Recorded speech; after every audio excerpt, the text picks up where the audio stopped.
지금 당신의 자녀는 어떤 표정을 짓고 있습니까? 당신이 사준 비싼 옷을 입고 당신이 마련해준 안락한 집에서 과연 행복한 웃음을 짓고 있습니까? 아니면 그 모든 것들 속에 갇혀 서서히 질식해 가고 있습니까? 우리는 오늘 사랑이라는 가장 아름다운 이름 뒤에 숨겨진 가장 추악한 폭력에 대해 이야기하려 합니다. 바로 자식의 인생을 자신의 소유물인 양 착각하고 그 영혼을 제멋대로 주무르려는 부모들의 오만한 죄악에 대해서 말입니다. 당신이 자식을 위해 바쳤다고 믿었던 그 헌신이 실은 당신의 뒤틀린 욕망을 채우기 위한 이기적인 행위였을지도 모른다는 잔인한 진실을 폭로할 것이기 때문입니다. 당신이 쌓아 올린 훌륭한 부모라는 허울 좋은 탑이 실은 자녀의 피와 눈물로 만들어진 감옥이었음을 깨닫게 될 것입니다. 만약 이 끔찍한 진실을 마주할 용기가 없다면 지금 당장 이 영상을 끄십시오. 당신의 안락한 위선을 지키는 편이 나을지도 모릅니다. 하지만 만에 하나라도 당신의 자녀가 진정으로 자신의 삶을 살며 행복하기를 바라는 마음이 남아있다면 당신의 심장을 도려내는 듯한 이 고통스러운 성찰의 시간을 끝까지 견뎌내십시오. 이것은 당신의 자녀를 살리는 길이자 파멸 직전에 당신 자신을 구원하는 유일한 길이 될 것입니다. 구독과 좋아요는 영상 제작에 큰 힘이 됩니다. 첫 번째 죄악은 당신의 좌절된 꿈의 시체를 자식의 등에 짊어지게 하는 것입니다. 당신은 젊은 시절 이루지 못한 꿈이 있습니까? 의사, 법조인, 예술가, 당신의 무능과 나태 혹은 시대적 한계 때문에 포기해야만 했던 그 꿈이 아직도 당신의 마음속에서 썩지 않은 미라처럼 남아있습니까? 그래서 당신은 자식에게 이렇게 속삭입니다. 엄마는 아빠는 너만 믿는다. 네가 내 꿈을 대신 이루어다오. 이 얼마나 감미로운 저주입니까? 당신은 이것을 기대와 사랑이라고 포장하지만 그 본질은 시체의 새로운 영혼을 불어넣으려는 강령술사의 주술과도 같은 끔찍한 정신적 시체팔이입니다. 독일의 철학자 프리드리히 니체는 너 자신이 되어라고 외쳤습니다. 하지만 당신은 자식의 귓가에 너는 내가 되어야 한다고 저주를 퍼붓고 있습니다. 당신이 실패한 인생의 오점과 한을 자식의 인생을 통해 보상받으려는 심리적 착취를 저지르고 있는 것입니다. 당신이 의사가 되지 못했다고 해서 당신의 자식이 메스를 잡아야 할 의무는 없습니다. 당신이 피아노 앞에 앉지 못했다고 해서 당신의 자식이 건반 위에서 피눈물을 흘려야 할 이유는 없습니다. 그것은 자식의 인생이 아닙니다. 그것은 당신의 실패한 과거를 재상영하는 대리만족이라는 이름의 잔인한 연극일 뿐입니다. 당신의 자녀는 당신의 인생 2회차를 위한 게임 캐릭터가 아닙니다. 당신의 못다 이룬 꿈을 위한 희생양은 더더욱 아닙니다. 그 아이는 그 자체로 고유한 목적을 가지고 태어난 하나의 완전한 인격체이며 당신의 꿈과는 전혀 다른 자신만의 별을 향해 나아갈 신성한 권리를 가지고 있습니다. 당신이 자식에게 물려줘야 할 것은 곰팡 내 나는 당신의 옛 설계도가 아니라 그 아이가 자신의 우주를 마음껏 창조할 수 있도록 비워진 자유라는 이름의 백지입니다. 지금 당장 당신의 꿈이라는 관뚜껑을 열고 자식을 그 안에서 꺼내주십시오. 그렇지 않으면 당신의 자식은 평생을 당신의 유령의 신체로 살아가다가 단 한 번도 자기 자신으로 살아보지 못한 채 공허하게 죽어갈 것입니다. 그리고 그 죽음의 책임은 온전히 당신의 것입니다. 그 원망과 저주는 당신이 죽어서도 영원히 당신의 영혼을 따라다니게 될 것입니다. 두 번째 죄악은 당신이 믿는 것만이 유일한 진리라는 오만함으로 자식의 정신을 세뇌하는 것입니다. 당신이 믿는 종교, 당신이 지지하는 정치적 이념, 당신이 옳다고 믿는 삶의 방식, 그것이 당신에게는 세상을 지탱하는 기둥일 수 있습니다. 하지만 명심하십시오. 당신의 기둥이 당신 자식의 하늘까지 떠받쳐야 할 이유는 어디에도 없습니다. 프랑스의 계몽주의 사상가 볼테르는 나는 당신의 의견에 반대한다. 하지만 당신이 당신의 의견을 말할 권리를 위해 나는 목숨을 걸고 싸우겠다고 말했습니다. 이것이 바로 지성의 핵심입니다. 하지만 당신은 어떻습니까? 당신은 자녀가 당신과 다른 생각을 할까봐 두려워 그 입을 틀어막고 귀를 막아버립니다. 당신은 왜 자녀가 스스로 생각하는 것을 두려워합니까? 당신의 믿음이 너무나도 허약해서 작은 의심의 바람에도 쉽게 무너져 내릴까봐 겁이 나는 것입니까? 아니면 자녀가 당신보다 더 넓고 깊은 진리를 발견하게 될까봐 시기하는 것입니까? 진정한 믿음과 신념은 억지로 물을 먹이듯 주입되는 것이 아닙니다. 그것은 수많은 의심과 방황, 고통스러운 탐색의 과정을 거쳐 자기 자신의 영혼 속에서 피와 살로 벼려내는 것입니다. 당신이 강제로 주입한 신념은 생명이 없는 박제와 같아서 현실의 시련 앞에서 힘없이 부서져 내릴 뿐입니다. 자녀가 무신론자가 된다고 해서 당신의 신이 사라지는 것이 아닙니다. 자녀가 당신과 다른 정치적 선택을 한다고 해서 당신의 정의가 무너지는 것도 아닙니다.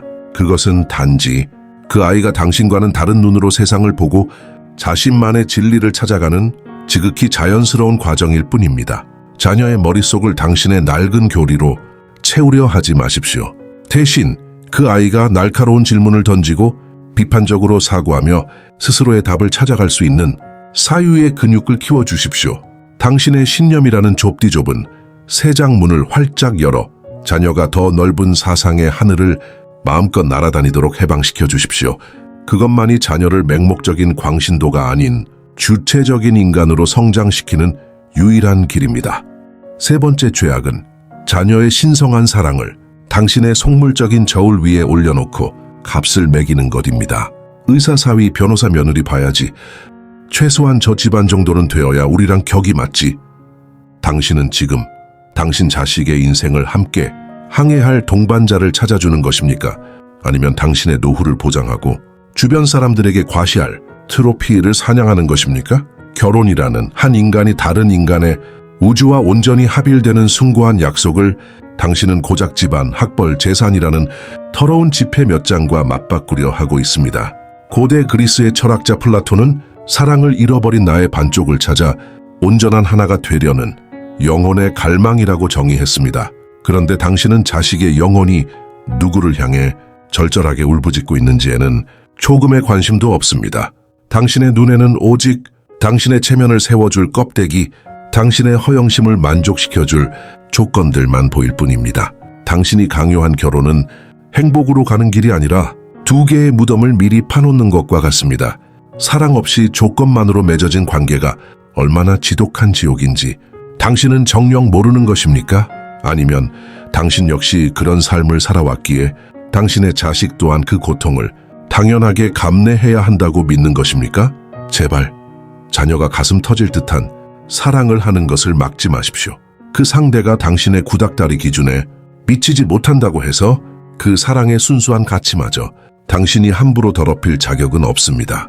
그들의 사랑이 가난하고 불안정해 보일지라도 그 안에는 당신의 계산적인 관계에서는 결코 찾을 수 없는 진실함과 생명력이 있습니다. 자녀가 선택한 사람을 당신 자식의 눈을 통해 바라보려 노력하십시오.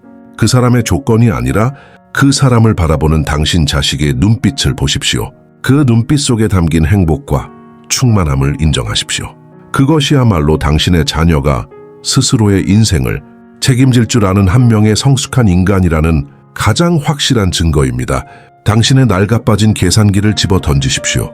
그리고 자녀가 자신의 심장이 가리키는 단 한 사람의 손을 잡고 자신들만의 역사를 써 내려갈 수 있도록 제발 그 길에서 비켜나십시오. 네 번째 죄악은 자식의 뜨거운 열정을 안정이라는 차가운 관 속의 산채로 매장하는 것입니다. 공무원이 최고다.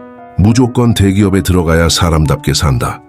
이 말들은 자식의 가능성을 믿지 못하는 부모들의 비겁한 자기 최면이자 실패에 대한 병적인 공포가 낳은 저주입니다. 당신은 자식이 험난한 세상의 파도에 휩쓸려 상처 입을까 봐 두렵다고 말합니다. 하지만 그 두려움의 실체는 자식에 대한 사랑이 아니라 자식이 실패했을 때 당신이 감당해야 할 사회적 시선과 경제적 부담에 대한 공포일 뿐입니다. 중국의 사상가 노자는 훌륭한 여행자는 정해진 계획이 없고 도착할 의도도 없다고 말했습니다. 인생 또한 마찬가지입니다. 예측 불가능한 길 위에서 넘어지고 깨지며 자신만의 지도를 그려나가는 것이야말로 삶의 본질입니다. 그런데 당신은 자식을 안전하게 보호한다는 명목으로 그 아이의 삶에서 가장 찬란한 모험과 도전의 기회를 박탈하고 있습니다. 당신이 만들어 놓은 안정이라는 울타리는 사실 자녀의 꿈과 재능을 서서히 말려 죽이는 질식의 공간입니다. 당신의 자식이 매일 아침 살아있는 시체처럼 일어나 돈을 벌기 위해 영혼을 파는 삶을 살기를 진정으로 바랍니까? 심장은 이미 멈춘 채 오직 통장에 찍히는 월급으로 연명하는 삶이 당신이 말하는 사람다운 삶입니까? 가슴 뛰는 일을 하며 빵 한 조각을 먹는 것이 심장이 멈춘 채 진수성찬을 받는 것보다 100배, 1000배는 더 행복한 삶입니다. 당신은 어째서 자식에게 살아있는 지옥을 강요하는 것입니까? 당신의 자식이 그림을 그리고 싶어 한다면 굶어 죽을 각오로 붓을 쥐게 하십시오. 음악을 하고 싶어 한다면 세상이 무너져라 노래하게 하십시오. 그 길이 비록 가난하고 고독할지라도 스스로 선택한 길 위에서 흘리는 피와 땀이야말로 그 아이를 세상 그 누구보다 강하고 위대한 존재로 만들 것입니다. 안정이라는 신기루에서 깨어나십시오. 이 세상에 영원히 안정적인 직업이란 존재하지 않습니다.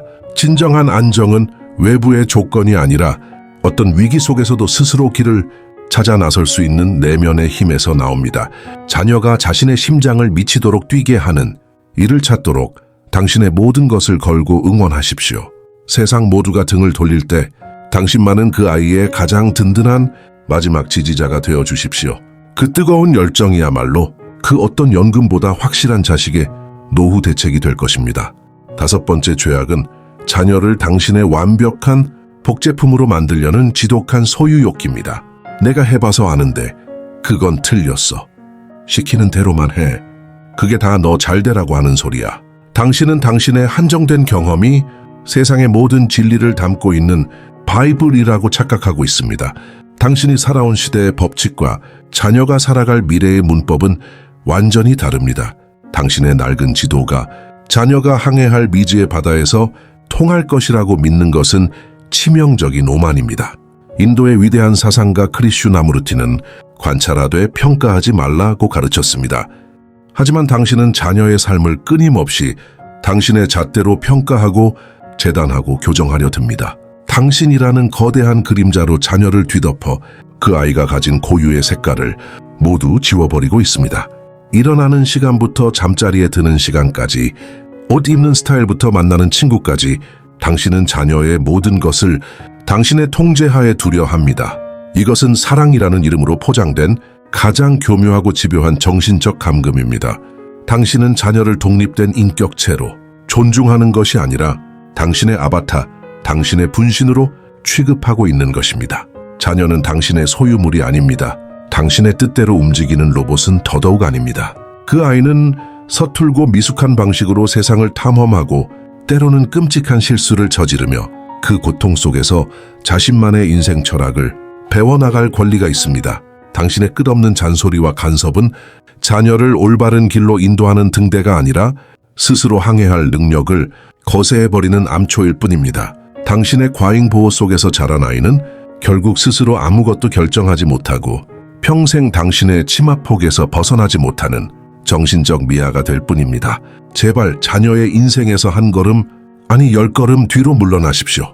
당신의 입을 닫고 자녀가 스스로의 목소리를 낼 수 있는 침묵의 공간을 허락하십시오. 넘어져서 피가 나더라도 스스로 일어나 상처를 핥고 다시 뛰어갈 수 있도록 제발 그 손을 뿌리치십시오. 당신이 진정으로 자녀를 사랑한다면 당신의 방식대로 사는 법을 가르치려 하지 마십시오. 대신 자녀가 자기다운 방식으로 실패하고 자기다운 방식으로 성공하며 온전히 자기다운 삶을 살아갈 수 있도록 그저 가장 멀리서 가장 뜨겁게 박수 쳐주는 관객이 되어주십시오. 6번째 죄악은 효도를 인질로 삼아 자녀의 인생을 송두리째 저당 잡는 것입니다. 내가 너한테 드린 돈이 얼만데 네가 성공해서 나를 호강시켜 줘야지. 이 말처럼 비열하고 잔인한 협박이 또 있을까요? 당신은 지금 효도라는 세상에서 가장 아름답고 숭고한 단어를 자녀의 양심을 찌르는 가장 날카로운 빗으로 사용하고 있습니다. 당신이 베푼 사랑을 평생 갚아도 모자랄 빚으로 둔갑시켜 자녀의 발목에 평생 풀 수 없는 족쇄를 채우고 있습니다. 레바논이 낳은 위대한 시인 칼릴 지브라는 그의 시에서 이렇게 절규했습니다. 당신의 아이들은 당신의 소유가 아니다. 그들은 생명 그 자체의 아들, 딸이다. 그들은 당신을 통해 왔지만 당신으로부터 온 것이 아니다. 당신이 그들의 육체는 가둘 수 있으나 그들의 영혼은 가둘 수 없다. 자녀를 낳아 기르기로 결정한 것은 온전히 당신의 선택이었습니다. 그것은 자녀가 당신에게 진 빚이 아니라 당신이 한 생명에게 진 신성한 책임입니다. 진정한 효도는 의무감이나 죄책감 혹은 보상 심리로 행해지는 것이 아닙니다. 그것은 부모로부터 받은 조건 없고 계산 없는 사랑에 대한 자발적이고 자연스러운 감사의 메아리여야 합니다. 그런데 당신은 어떻습니까? 당신의 늙고 병든 미래를 자녀의 젊고 창창한 미래와 맞바꾸려 하고 있지는 않습니까? 당신의 희생을 방패 삼아 자녀가 자신의 꿈을 향해 나아가는 길을 가로막고 있지는 않습니까? 그것은 효도가 아니라 감정적 착취이며 인생의 고리대금업입니다. 당신은 지금 부모라는 이름의 채권자가 되어 자녀의 인생 전체를 이자로 요구하고 있는 것입니다. 당신의 자녀에게는 당신을 부양할 책임 이전에 자기 자신의 인생을 먼저 뜨겁게 살아낼 신성한 권리가 있습니다. 그들이 먼저 온전한 행복을 이루었을 때 그 행복의 일부가 자연스럽게 당신에게 흘러 들어오는 것이 순리입니다. 진정으로 자녀에게 효도받고 싶다면 먼저 당신의 구걸하는 손을 멈추십시오. 자녀에게 의존하려는 정신적 나태함을 버리고 당신 스스로의 삶을 끝까지 책임지는 독립적인 인간이 되십시오. 당신이 누구에게도 기대지 않고 당당하고 행복하게 살아가는 모습을 보여주는 것, 그것이야말로 자녀의 어깨를 짓누르는 죄책감의 짐을 덜어주는 가장 위대한 효도 교육입니다. 효도를 강요하지 마십시오. 대신 존경받을 만한 부모가 되십시오. 그러면 효도는 저절로 따라올 것입니다.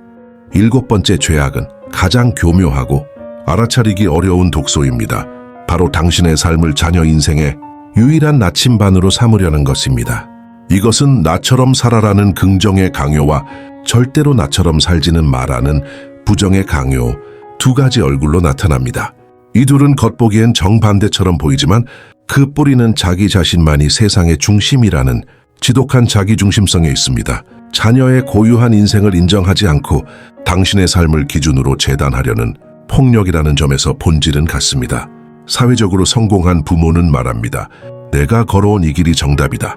너는 고민할 필요 없이 내가 닦아놓은 길을 따라오기만 하면 된다. 이것은 자녀가 스스로의 길을 개척할 용기와 창의성의 싹을 잘라버리는 가장 세련된 형태의 정신적 거세입니다. 당신의 성공 방식이 급변하는 미래 사회에서도 유효할 것이라는 보장은 어디에도 없습니다. 오히려 당신의 성공 신화는 자녀에게 평생 넘을 수 없는 벽이자 비교의 대상이 되어 깊은 열등감과 무력감을 심어줄 뿐입니다. 반대로 실패하고 불행한 삶을 살아온 부모는 눈물로 호소합니다. 나는 이렇게 비참하게 살았으니 너는 절대로 나처럼 살면 안 된다. 나의 실패를 거울 삼아 너는 행복해야 한다. 이 말 속에는 자녀를 위하는 마음도 있겠지만 그보다 더 깊은 곳에는 자신의 실패한 삶에 대한 회피와 자기연민이 깔려 있습니다. 이 강요는 자녀에게 부모의 불행을 내가 구원해야 한다는 감당할 수 없는 심리적 십자가를 지게 만듭니다. 자녀는 평생 부모의 실패를 반복하지 않기 위해 전전긍긍하며 진정으로 자신이 원하는 모험적인 선택을 하지 못하게 됩니다. 정신분석학의 거장 카를 융은 인간에게 주어진 가장 무거운 짐은 살아보지 못한 자신의 삶이다 라고 말했습니다. 당신이 자녀에게 진정으로 해주어야 할 말은 나처럼 살아라도 나처럼 살지 마라도 아닙니다. 그저 이렇게 말해 주어야 합니다. 나는 이렇게 살았다. 너는 어떻게 살고 싶니? 너의 삶을 살아라. 당신의 삶은 자녀에게 수많은 참고서 중 단 한 권일 뿐 결코 정답지가 될 수 없습니다. 당신의 인생을 담담하게 보여주되 그것을 따르라고도 피하라고도 강요하지 마십시오. 자녀가 당신의 삶을 비판적으로 성찰하고 배울 것은 배우고 버릴 것은 버리면서 당신과는 완전히 다른 오직 그 자신만의 위대한 서사를 써 내려갈 수 있도록 그저 묵묵히 지켜봐 주어야 합니다. 오늘 우리는 부모라는 이름 아래 자행되는 7가지의 끔찍한 죄악을 목도했습니다. 당신의 가슴은 지금 칼로 도려낸 듯 아리고 쓰릴 것입니다. 부정하고 싶고 분노가 치밀어 오를지도 모릅니다. 하지만 기억하십시오. 그 고통이야말로 죽어가던 당신의 양심이 다시 숨을 쉬기 시작했다는 증거이며 당신과 당신의 자녀가 파멸적인 관계를 끊고 새로운 시작을 할 수 있다는 희망의 신호입니다. 명심하십시오. 당신의 자녀는 당신의 야망을 채우기 위한 도구가 아니며 당신의 노후를 위한 보험 상품도 아닙니다. 그들은 신께서 잠시 당신에게 맡기신 세상에서 가장 존귀하고 자유로운 영혼입니다. 당신의 역할은 그 영혼의 주인이 되어 군림하는 것이 아니라 그 영혼이 스스로의 빛을 찾아 힘껏 날아오를 수 있도록 가장 낮은 곳에서 바람을 막아주는 바람막이가 되어주는 것입니다. 이제 당신의 뒤틀린 욕심이라는 가위를 내려놓으십시오. 강요와 통제라는 이름의 독극물을 치워버리십시오. 그리고 당신의 자녀라는 나무가 때로는 모진 비바람을 맞고 때로는 벌레에게 잎을 갉아 먹히더라도 스스로의 힘으로 하늘을 향해 가지를 뻗고 땅속 깊이 뿌리를 내릴 수 있도록 그저 믿고 기다려 주십시오. 당신이 심은 나무가 당신이 원했던 모양과 다른 모습으로 자라더라도 당신이 기대했던 열매가 아닌 다른 열매를 맺더라도 그 존재 자체를 온전히 긍정하고 사랑해 주십시오.